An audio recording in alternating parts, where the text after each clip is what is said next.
Meli watita enema, iyo ni imirimo wagiye ukora. Uri Imana itabara, dukomeje kukwikomezaho, dukomeje kukwiringira. Niyo mpamvu buri wese yabasha kukwikomezaho akumva kuri Imana igirengera, kandi uri Imana itabara abayitabaje. Yes, turabasuhuje cyane. Amahoro y'Imana abane namwe. Bana kugushimira ngo wahisemo neza wakaze subscribe, share na comment kuri Hinduka Official. Amahoro y'Imana abane nawe, kandi umwuka w'Imana ntukabure kubyawe nawe warabikoze. Imana y'amahoro iguha umugisha, kandi wewe wakoze subscribe ndagushimiye, nawe utarabikora gushishikarize kubikora kugira ngo udushigikire dukomeze twagura ubwami bw'Imana, kandi Imana izatugirira neza. Nziko Imana izabiguhembera, ndabizi ko iyicano ari y'umugisha. Iyicano ijya yagura abantu benshi, igigarura ibyiringiro twabuze ibyiringiro, ikadukomeza turi mu buzima bwo kwiheba, mbese ikongera ikaturema aho twari tubona ko byarangiye, ikongera ikatwereka ko aho byarangiye eri Imana itangirira yongera kurema ubuzima bwacu bwari bwara. Rero iyi cano nawe ntukikwe kuyishigikira cyangwa se kuyisharinga na bene data bose. Nzi neza ko Imana izabana natwe, nituba kumwe nayo ntago izaduta. Nasomye ijambo rambwira ngo nituba kumwe nayo izabana natwe, ariko nituyita nayo izaduta. Ariko twebwe ntago izaduta kubera ko turi kumwe nayo. Ngaho komeza dushigikire, na comment zirakenewe. Julienne nkunda kubabwira ngo ni umuntu uhugurika kandi usabana. Kuduhugura biremewe,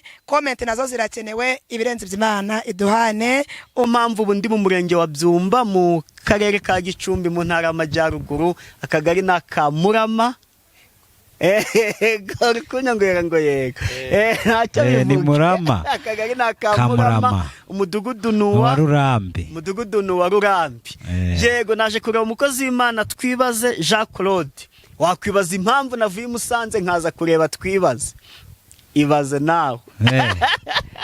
Kubera ko nanjye rwose ntabasha guhita mbimenye. Byaba byiza n'ubundi ukavuga impamvu. Nkavuga impamvu. Yego, abadukurikiye mwibaza impamvu navuye Musanze nkaza Gicumbi nje kureba Twibaze Jean Claude, kandi muzi uko sanzwe nkorana ibiganiro n'abahanuzi. Ubu nafata tike yanjye yo kuva Musanze nkagera aha nje kureba umuhanuzi wabivanze.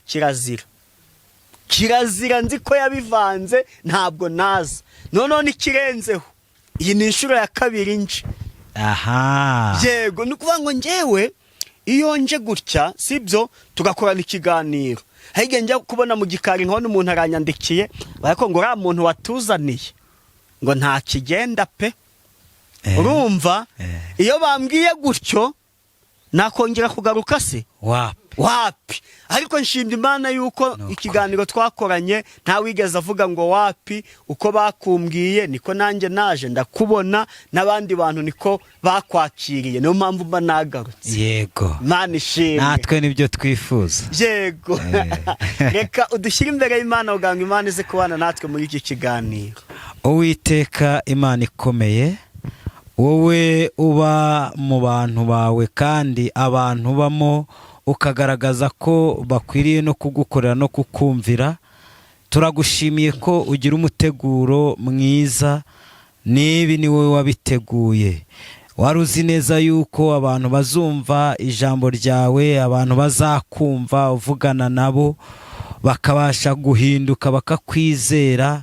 Niyo mpamvu ibyawe tuba tutazi igihe cyabyo, ariko mu mugambi wawe wowe uri uwo kwizerwa, tukabasha kumenya neza ko ibyo ugambirira ugenda ubisohoza. Urakoze kuko uri Imana igenda yigaragariza buri wese ubashije kukwizera no kukwiringira, ukabasha kumwereka kuri Imana itabara, ukamwereka kuri Imana irengera.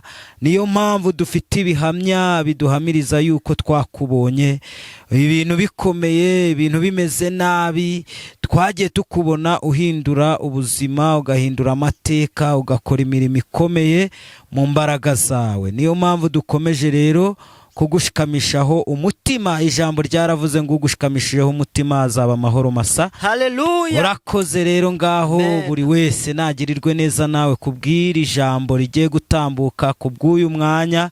Washimye yuko buri wese abasha kumva uvugana nawe. Urakoze ngaho, imbaraga zawe nizikomeze zibeho, kandi ukomeze gukora ibikomeye hagati ya buri umwe wese kugira ngo abashe kubona kuri Imana igira neza buri umwe wese ukwizeye kandi ukubashye mu izina rya Yesu Kristo umwami n'umukiza wacu. Amen. Yego. Amen. Claude, ubyakira ute? Reka mpere ku kibazo ndagishingira ku mumotari wanzanye ukuntu twaganira. Nje impamvu nakubwiye ngo unshakira umumotari uranzana. Si uko aribwo bwa mbere narinje hano bwa kabiri. Ariko nabonye hano ntarete umuntu yabona ku buryo wabwira umuntu ngo uransiga ahangaha. Ndavuga ntero we unshakira umumotari uzi hano ku buryo arahangeza. Sibyo? Noneho umumotari yambwiye ati rero we ibyo wiriwe uhamagara Claude ngo gushakire umumotari. Ati nta nubwo ari ngombwa. Ati kuko nta mumotari. Ati wahana ibyumba. Kagira inkuru.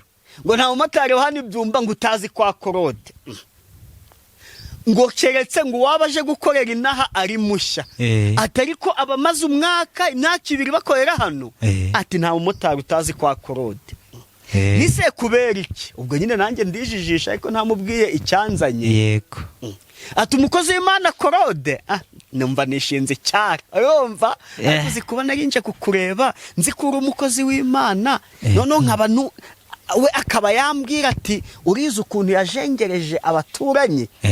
N'urugero nari ntegereje ko agiye kumbwira ngo impamvu nuko buri gihe abo bamotari bazana badasohano baje kugufata kuko wananiranye.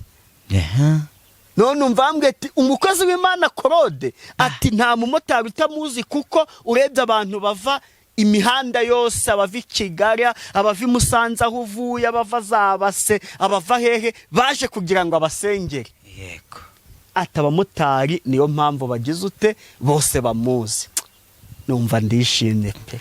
Ariko gatoyi. Aho ngaho buriya iyo uza kumva aguhaye ubutumwa bubi cyangwa se akavugana nawe ijambo ryo kumva ko rwose bitameze neza. Nanjye mfite amatsiko. Yego. Buriya wari gukora iki mu ubwo buryo? Ariko rero umaze kumenyera. Ubwa mbere dukorana ikiganiro wari ufite makobo ukuntu ukavuga amagambo make none unanjye gutinyuka kumbaza. Ibi rero nibyo sawa nicyo bita ikiganiro nyine tukaganira sibyo ku buryo abari kudukurikiye nabo nyine bibaza gutyo. Iyaza kumbwira ati aturiye uramuzi atuze ukuntu yajojobeje abaturage mbo nari kuza nkakugeraho sibyo tugakora ikiganiro kuko nakubwiye yuko nagize ute naje ntabwo nari gusubirayo. Ntabwo nari gusubirayo. Nari kuza kanze numva tugakora ikiganiro ariko aya mavuta uri kumva mfite ntayo urumva ntayo nari kugira. Nari kwikurayo ikiganiro tukagikora none nazagera aho mbitunganyiriza sinzagishireho. Nkaguhamagara nkakubwira nturabizi nari kubeshya nari kuzakubeshya. Nari kuzaguhamagara ni Claude we nizo ukuntu byagenze ati cya kiganiro twafashe burya nta majwi yari arimo. Ati mikrofone zarikupse amajwi ntiyaboneka ati naragihanaguye ntuzategeze ngo kizagira ute ngo kizajyaho. Kubera Imana rero. Kubera Imana ibana nanjye. Yego. Niyo mpamvu habayeho kubanza kumenya amakuru mbere y'uko ugera. Yego. Kandi Imana ibana nanjye ni igihe icyo ari cyo cyose ugomba kuza nyine wahagera ugasanga hari umwanya ndimo. Yego. None se ko nkimara n'ubundi kumenya ko n'ubundi uje ko nasenze Imana ko amakuru yampaye yakubwiye ngo iki kugomba kuhagera kandi muri uko kuhagera akubwira yuko ugomba gukora umurimo neza.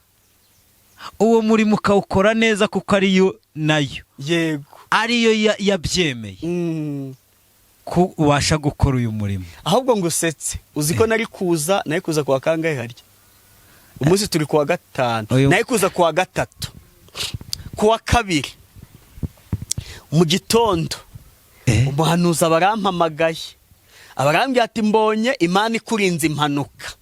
aha Akenshi rero Imana ivuze ngo indinze impanuka njya ntinya kuko nshobora kubona ikimenyetso kandi haba igihe ikimenyetso kigize utakibabaza. Ndatekereza ati se urugendo mfite rwo kuva i Musanze ejo ko wabona ariho mbo madama barambwiye ati harya ejo uzajya Gicumbi, atazi yuko uwo muhanuzi yabimbwiye. Ati nabonye uri kujyayo, niba yambwiye ngo nabonye uri kugenda n'igare, ati mbona mu rugendo ntibimeze neza. kandi buryo ati Imana igira ute izakurinde. Nibwo namubwiye none ko n'uwo muhanuzi yamanura yambwiye ati mbonye mu rugendo Imana ikurinze impanuka, ndi kwa n'urugendo rutameze neza. Turituriza turavuga tutari ko ngomba kugira ute, ngomba kujyayo kuko ntabwo Imana yigeze imbuza kuza. Nje kubona mbona 2:30 nako nka 12:00 urampamagaye. Urambwiye ejo ntabwo mpari, ati ubu ndi mu rugendo ndi kwerekeza mu Mutara. Ndibazaho ndavuga ni sahari Imana yabonye ko hari impanuka nzahura nayo, niyo mpamvu irusibije kuwa 3 sinze nkaba naje umunsi kuwa 5. Ndayoberwa sinzi niba hari amakuru Imana yabikuhayeho. Buriya uko Imana ikora, iyo yemeye yuko umuntu agera hano twasenze, ibasha kugaragaza ko urugendo ari rwiza, bikaba tukaba ngombwa yuko twamubwira ngo aze. Ariko ayo makuru ni ukuvuga ngo naje kumva nanjye imbwira ngo nzaguhe k'uyu munsi, nzakubwire ko uyu munsi ari bwo ugomba kuza. Kagira inkuru. None se kuwa 2 warambeshye ntabwo wari ugiye mu Mutara n'ubundi nimugoroba? Yewe uzi buriya rwose cyari kiriho. Nanze kuhura n'impanuka, nanga kuhura n'ibibazo kuko ikimenyetso cyari cyagaragaye nuko ibyo ngibyo Imana ibera ahantu hose icyarimwe. None se uwo nguwo wakubwiye yuko utagomba n'ubundi urugendo rugomba kuba ruri, iyamukoresheje ni nayo yankoresheje. Nusi nyine wowe mbwira mpa makuru neza nje kuko we yambwiye muri rusange, ntabwo yambwiye ngo urugendo ufite ejo. Yambwiye ati urugendo ufite, ati Imana yambwiye ko ikurinze impanuka. Ni ukuvuga ngo amakuru neza y'imvaho yumvikana. Igihe wari buze n'ubundi habayeho gusenga. Amakuru atambutse bigaragara yuko mu nzira bitari byiza, biba ngombwa yuko n'ubundi rero bihura n'uko Imana ishaka ko uza uyu munsi. Birangira n'ubundi utaje. Ariko impamvu wambwiye ngo sinzeyo niyo ntabwo wambeshye. Iyo niyo ntago nakubeshye. Impamvu n'ubundi nakubwiye niyo ntago nakubeshye. Nawe wari wasenze ubona mu nzira bitameze neza cyane. Ubona ndahura n'impanuka. Ahubwo icyo ngicyo ubundi wagize ngo nicyo gihe cyo kugira ngo unabimenye ko burya Imana iba iri kureberera umuntu. Ni ukuri pe. Ariko niba ari abantu Imana ikunda ndimo. Iragukunda. Iragukunda rega bijya binagaragara. Hari Imana ikunda abantu, ariko noneho ikagenda irushaho kugaragaza ko iri mu ruhande rw'umuntu bitewe nuko nawe agiye ayegera. Uzi impamvu ndi kukubwira ngo Imana irankunda, nuko yankundishije abantu. Umva ikimenyetso. Mu bantu tugira ibyo dukorana, nta ukundwa na bose ariko nta nuwangwa na bose. Ariko burya iyo wangwa na benshi uba ufite ikibazo. Ariko pe nje mu bantu dukorana, abanyanga ni 2%, 98% bambwira ko bankunze. Mukanya ntegereje ukiri mu nzu, ndebye ukuntu madamu wawe anganirije, ndavuga ni uko yanyisanzuyeho. None se ni Imana nuvuga ngo ndi umuntu waje muri urugo akabona ndi umwirasi, akabona amaraso yanjye naye ntibihure. mu gihe uri mu nzu aba yicecekeye akikorera uturimo tw'abamama. ariko none iyi Imana rero yakwemeye ikwemeza n'abantu, igukundisha abantu, ibintu bikagenda neza. ahubwo ntekereje uko Imana inkunda, reka ndirimba akaririmbo yego nahimbye kavuga ngo arankunda. Niturangiza uhita ujya mu mwanya w'ijambo ry'Imana. yego arankunda Yesu arankunda, arankunda, arankunda ndabibona, arankunda, arankunda ndabihamya, arankunda. kuko iyo ataza kuba nkunda ntiyari kwemera kubambwa ku musaraba i Gologota, maze njye wari nsuzugurwa ubu mbe mfite agaciro. arankunda. kuko iyo ataza kuba nkunda ntiyari kwemera kubambwa ku musaraba i Gologota, maze njye wari nsuzugurwa ubu mbe mfite agaciro. arankunda, arankunda Yesu arankunda, arankunda, arankunda ndabibona, arankunda, arankunda ndabihamya, arankunda. nibutse ko nanjye nkunda. kuko iyo ataza kuba nkunda ndebye n'uburyo ncumura ubu ntabwo mba nkiriho. arankunda. ariko kubw'urukundo rwe iyo namucumuyeho ntamusaba imbabazi ahita mbabarira. arankunda. kuko iyo ataza kuba nkunda ndebye n'uburyo ncumura ubu ntabwo mba nkiriho. arankunda. ariko kubw'urukundo rwe iyo namucumuyeho ntamusaba imbabazi ahita mbabarira. arankunda. arankunda Yesu arankunda, arankunda, arankunda ndabibona, arankunda, arankunda ndabihamya, arankunda. haleluya. niyo mpamvu niyemeje kwigumira muri we nkaguma mubikaritse, kuko wamuhungiyeho ntabwo ajyakorwa n'isoni. arankunda. niyo mpamvu niyemeje kwigumira muri we nkaguma mubikaritse, kuko wamuhungiyeho ntabwo ajyakorwa n'isoni. arankunda. arankunda Yesu arankunda, arankunda, arankunda ndabibona, nkunda, arankunda ndabihamya, arankunda. amina. amina. haleluya. Imana ishimwe, Imana ishimwe, kuko ujya wibuka yuko ari Imana ibana nawe kandi gukunda. nanjye ndabyibutse, ndabyumvishije. Imana ishimwe kuko igikunda abantu. ni ukuri. amina. amen. ariko nanjye ndafashijwe. ni ukuri. nubwo naririmbiye hejuru nuko uzi kuva kera kari ndi kuvuga. nawe urafashijwe. subiza amaso inyuma, subiza amaso inyuma, subiza amaso inyuma. nawe udukurikiye usubiza amaso inyuma, urebe mu myaka itanu ishize, urebe ibyo Imana yagukoreye. hari igihe cyageze ukabona birarangiye, ukabona ugiye kujya kwinjira muri gereza, ariko Imana irakurinda. ukabona mu kazi byari bicitse, ariko Imana irakurinda. ukabona mu rugo rugiye kuburara, ariko Imana ikakugaburira. ukabona mu rugo abana bari babuze uko biga, habayeho kuvuga ngo buri wese Imana ikigaragaza. haleluya. hari ibyo yakoze ayiramburira icyo yashimira Imana. tureke kurebera Imana Imana itabara, Imana itarakora, ahubwo tuyirebere mu byo yakoze. ibyo yakoze nibyo byari bikomeye cyane, ibyo byonyine no kuba turiho, Mana warakoze.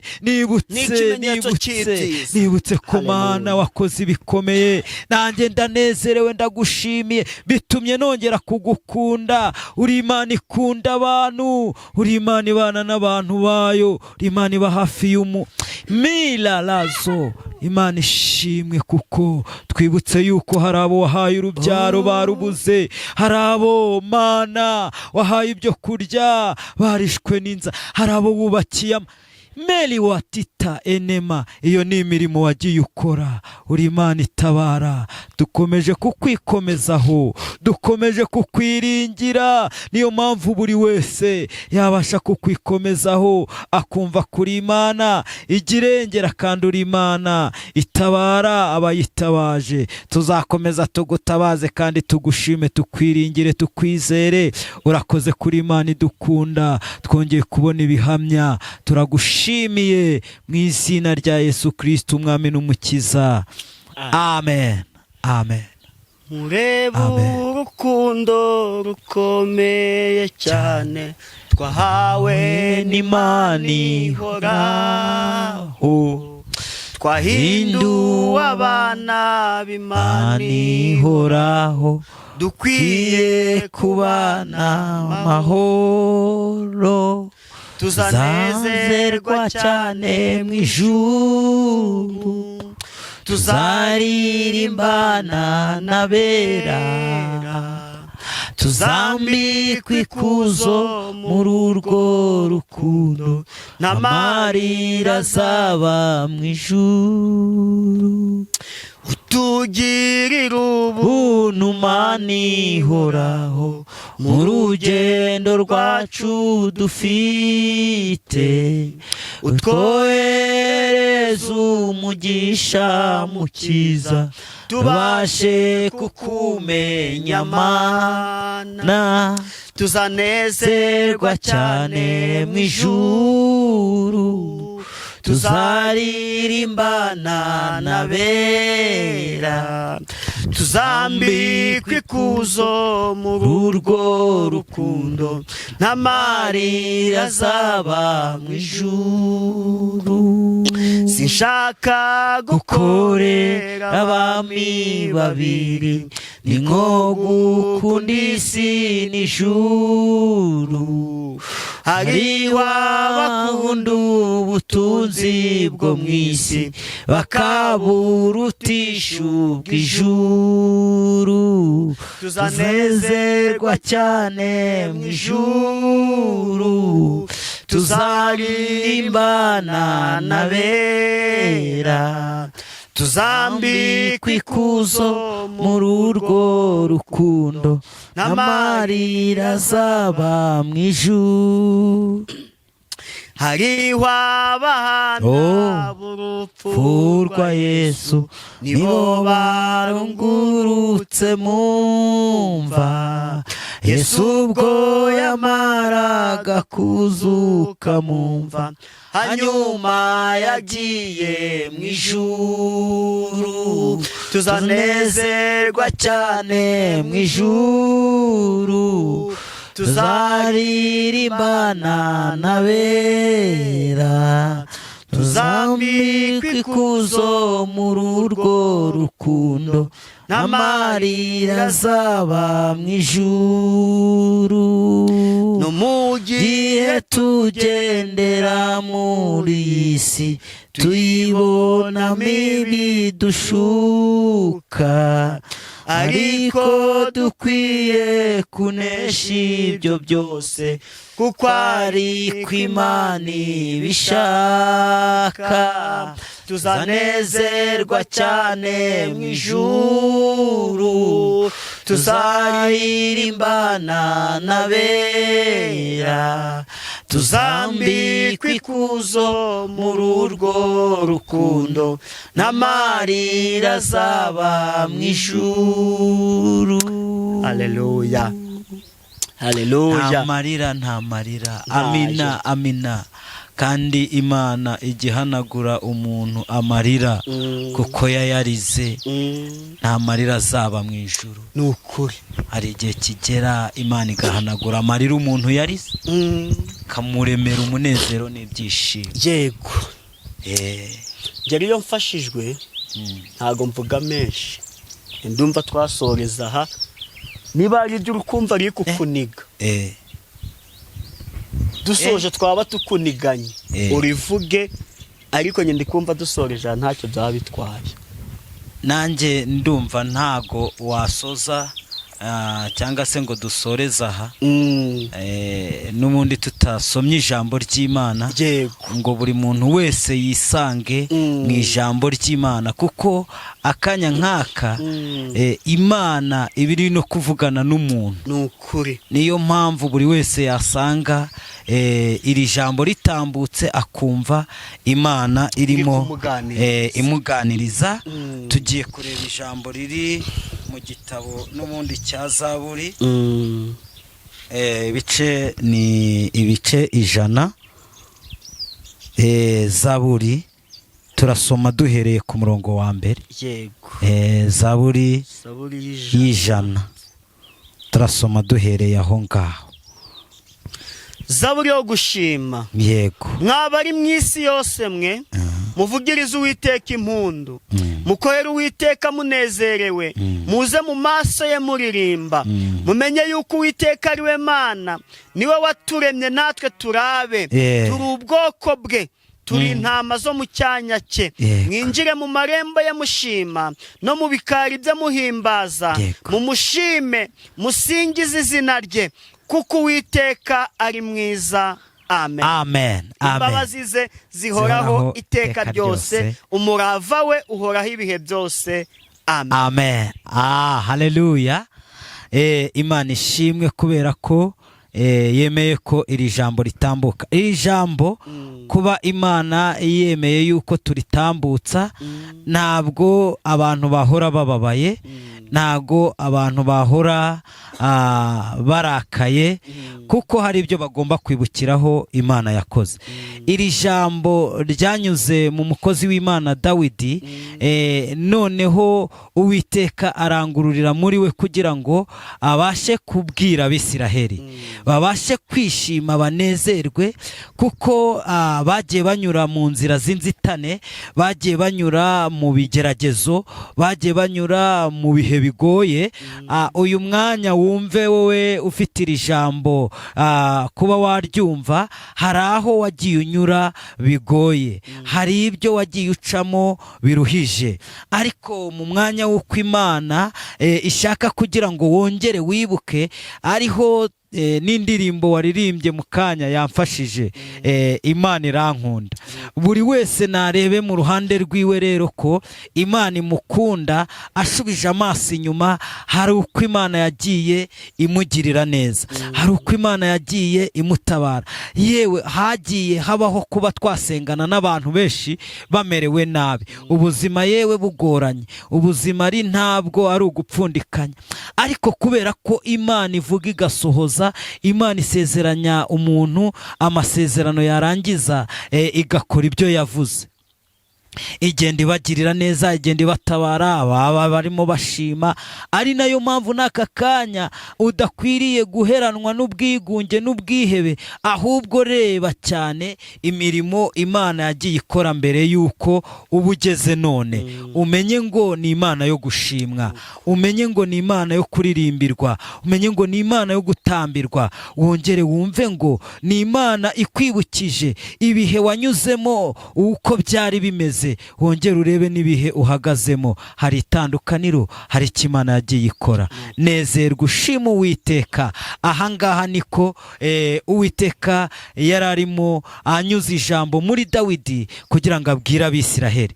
Ni igihe nk'iki ngiki rero ugomba kumva ijambo ry'Imana rikubwira ngo hari imirimo Imana yagiye igukorera, hari uko yagiye ivugana nawe, igenda ibigenza. N'uyu munsi iracyari ya Mana yo gushimwa, iracyari ya Mana ivuga bikaba, irategeka bigakomera, irasezeranya igasohoza. Abana bagiye baboneka, inzu zagiye ziboneka, Imana yagiye yishyura imyenda y'abantu.